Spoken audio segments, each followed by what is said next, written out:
last tangibly, most well achieved qualitatively in upfront homosexual form. In sum, because we can today consider realistically reaching towards such a gay-centered Jungian comprehension about the ultimate homosexual individuation of improvedly valuable personality, as we have just done here, it can well be appreciated historically that, while on the more shady side there are current limitations in standard gay liberation ideologies of serious note, there have also been quite successful beneficial effects in helping provide confirmed lesbian and gay peoples the outstanding chance to now purposefully enter the numinous doorway of cultivated psychological awareness more carefully.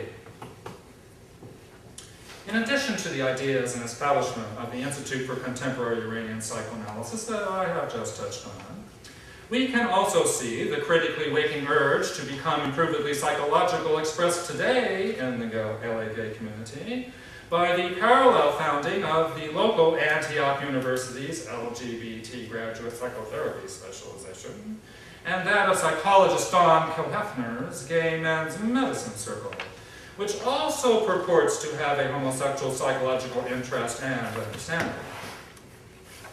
All these pioneering efforts are to be warmly applauded, yet it should be noted that Antioch's academic program is limited in its intellectual depth and research capabilities, while Dr. Kilhefner's otherwise progressive discussions of gay psychology, as for example entailed in his various magazine articles calling for gay adults and elders for a homosexual soul-led rather than ego-driven life, and so on, are unfortunately tainted by a persistent trivialization of gay subjective actualities that corrupts and compromises legitimate psychological concepts and methods, a problem to which I will return in greater detail in the following talk.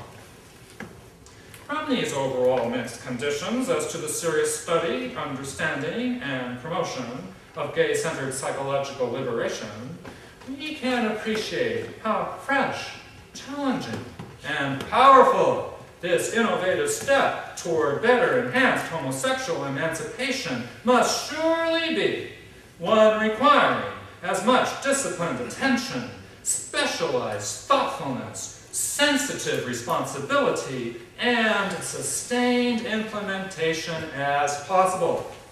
Thus, inauguration of the Institute for Contemporary Uranian Psychoanalysis. I would also at this point like to note, in outlining what I believe is our moral activist duty as progressive homosexual people to historically take up a gay-centered psychology, that I feel this epic responsibility most strongly in regard to the younger generations of same-sex loving folk just coming up now, who will only increasingly be inheriting the challenging contemporaneous factors which I detailed earlier in this discussion.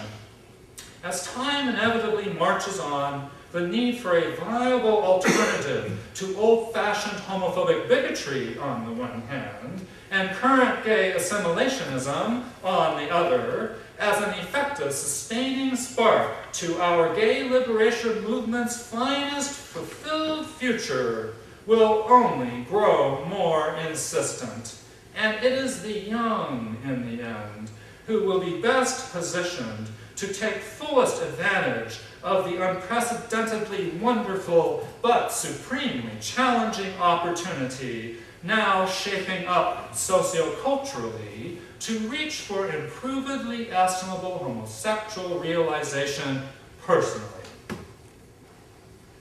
Will we gay folk now effectively enough take up this golden historic crossroads chance, opportunely being hingingly proffered, to more intently follow Aphrodite Urania and her beguiling Eros illuminationally into the finer healing and wondermental initiations of estimable shamanic becoming that are most gainfully made operatively available psychologically? Are we ready to treat homosexual love and identity as a lifelong Gnostic calling to questingly attain the farther reaches of individual symphonic wholeness and unique bejeweling enhancement in body, mind, and soul, by which a new kind of interpersonal world can be better effectively expedited into realistic birth, a new political, social, economic, and familial world of universal subjective justice, liberation, and empowerment, a long-needed, successfully caring world of moral human beings, and the true beginning of legitimately human history rather than the proto-human, prehistoric era of forgetful psychological irresponsibility currently still fraudulently gripping our society self-righteously today, the viciously primitive law of the jungle of unexamined ego defenses and resistant interpersonal collusions? We same-sex loving peoples have often served in forward-seeing capacities in many different cultures and times. But it seems to me that none has been more so ethically important than what is here and now, provocatively being opened up to us so advantageously by the timely growth of gay-centered psychology. I invite you to join with me in this crucial activist project for more directly advancing humanistic homosexual actualization introvertedly and collectively as it unfolds productively in the coming months and years, and thereby participate auspiciously through procreative regeneration of gay liberation, salubriously in the satisfactional incarnation of wealthfully enlarged fey meaningfulness on a fructiferous scale and with a foundational scope possibly limited only by the imagination and efforts of the practitioner. The marvelous protean chance to homosexually, contributorily redeem the larger failings and missed opportunities of the sorrowfully benighted past for the stellar, ionic sake of a necessarily more equitable era to come, if humanity is to at all adequately survive its present developmental crisis. Thank you.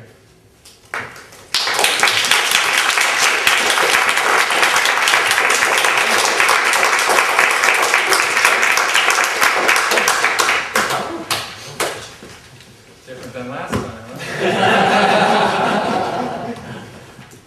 Well, thank you, Mitch. Wow. That was quite amazing.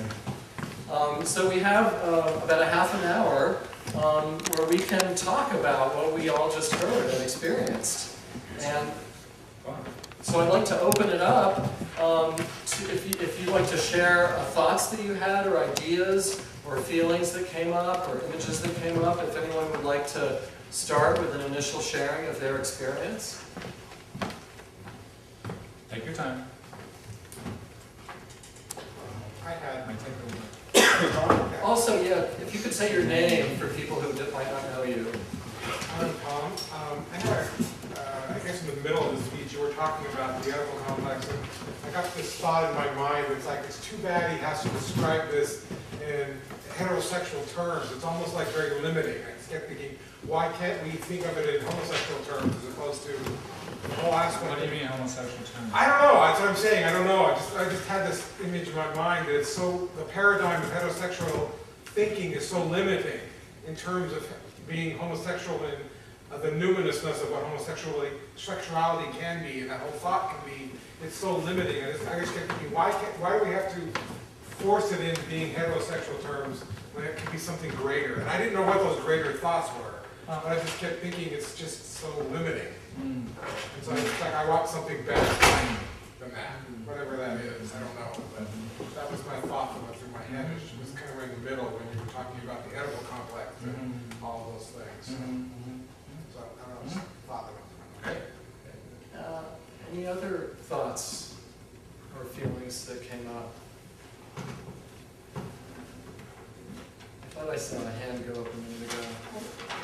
No, I had raised my hand. I just wanted to indicate that having the written material, as I had heard Dr. Walker, and I got much more out of it. Excellent. Following a lot greater clarity, greater insight than just listening to you. Following you in the written form was tremendous. Oh, terrific. Yeah, I figured that would be the case because it's so dense. And I hope you have written material for your future. Of course, Okay. always, always. Now that I've learned. I got much more out of it than Terrific, wonderful. It's still more like questions and answers. How are we going to facilitate a community discussion? Huh? People aren't used to this. Yeah. We want to encourage you to come out with how you're reacting. You all must have reactions. You must all have feelings and reactions and thoughts about what was just said. You must all have that. We're inviting you to speak it up, to say it out loud here. And this is our new format. This is what we mean by having a club. It's not just for me to stand, whoever to stand up and blab. Okay? It's to stimulate, it's to encourage, it's to bug you, it's to egg you on, it's to invite you to begin to open up around what you've been stimulated with each other here, so we can create more of a sense of being present and sharing and opening and revealing and feeling, etc., you know? This is a new experiment, so naturally it's going to take some experience. We're just starting out, huh? Yeah. Yeah. So we want to let you know you're the guinea pigs. So, what's your name? Roland. Roland, okay. So I got a lot as to what we are kind of like fighting against, and you know, just homophobia and you know the heterosexist society, and you know, and the more as you were talking, the more I realized how just so insidious heterosexism is, that you know, we're thinking it's just so automatic in terms of thinking in those terms. So what was difficult is to be able to crystallize, you know, what the alternative is. And you know, even though there was a lot in the presentation in terms of, you know, what we don't want to be, it was very hard to really get a grasp as to, you know, what, you know, kind of like, you know, what is so special about us. And I just couldn't quite, you know, get a grasp of that. Is there anyone who had a different experience from Roland? Around that, any reactions? So we want to invite you. If you have reactions, what someone says. Kellen? My name's Kellum, and I'll tag on to that.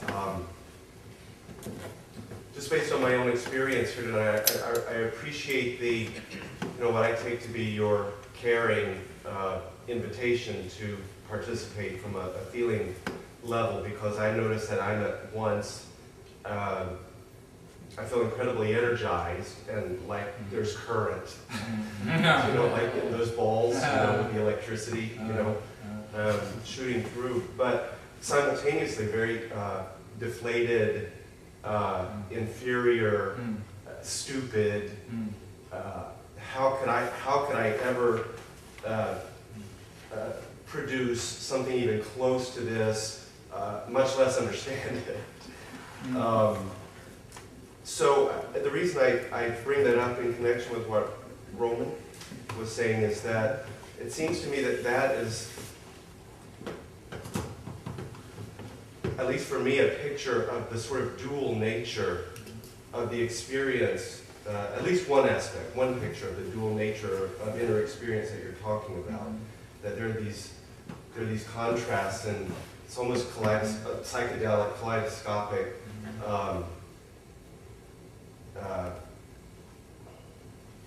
parts, experiences, feelings, persons, characters, who, it seems to me, need to communicate ongoingly, back and forth, in order to feel somewhat contained or whole inside.